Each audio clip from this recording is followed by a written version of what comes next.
আসসালামু আলাইকুম। আমি শোয়াক মাহমুদ। আমাদের মাঝে উপস্থিত আছেন মাওলানা ইমাম সাহেব আর বিশিষ্ট চিন্তাবিদ খোরশেদ আলম খোরশেদ। আজকে আমরা যে কারণে এই টকশোটা করতেছি সেটার কারণ হচ্ছে দিন সম্পর্কে, ইসলাম সম্পর্কে, বাস্তব জীবনে কীভাবে কাজে লাগানো যায় এগুলো আমরা হুজুরের মাধ্যমে শিখব। আশা করি আপনাদের কাছে ভালো লাগবে। তাহলে শোনেন, হুজুরকে আমি এখন কিছু প্রশ্ন করবো, হুজুর ইনশাআল্লাহ সঠিকভাবে উত্তর দেবে।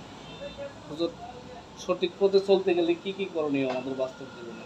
সঠিক পথে চলতে গেলে করণীয় ৫ ওয়াক্ত নামাজ পড়তে হবে, মুরব্বিদের কথা মানে চলতে হবে, সবাইকে শ্রদ্ধা করতে হবে। আচ্ছা, ২ নম্বর প্রশ্ন হচ্ছে আপনার কাছে, নামাজের ফজিলত কি? আমরা যে নামাজ পড়ি, নামাজের ফজিলত কি? নবী করিম সাল্লাল্লাহু আলাইহি ওয়াসাল্লাম হাদিসের মধ্যে ইরশাদ করেছেন, আউয়ালু মা ইউহাসাবু বিহিল আবদু ইয়াউমাল কিয়ামাতিস সালাত। আল্লাহ পাক সর্বপ্রথম কিয়ামতের দিন নামাজের হিসাব নেবে। তাই আমরা নামাজের প্রতি সবাই গুরুত্ব দেওয়ার চেষ্টা করি। ৩ নম্বর প্রশ্ন, এটা হচ্ছে আমার শেষ প্রশ্ন। মৃত্যুর পরে আমাদেরকে কিরামান কাতিমিন কি কি জিজ্ঞাসা করবে? কি কি প্রশ্ন করা হবে কবরের মধ্যে? কবরের মধ্যে ৩টা প্রশ্ন হবে।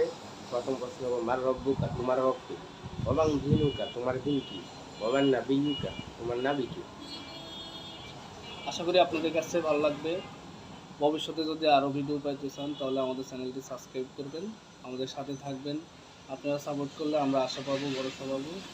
ইনশাআল্লাহ সামনে আরও ভালো হবে। ভুল ত্রুটি হলে ক্ষমা করে দেবেন। আল্লাহ হাফেজ। আসসালামু আলাইকুম।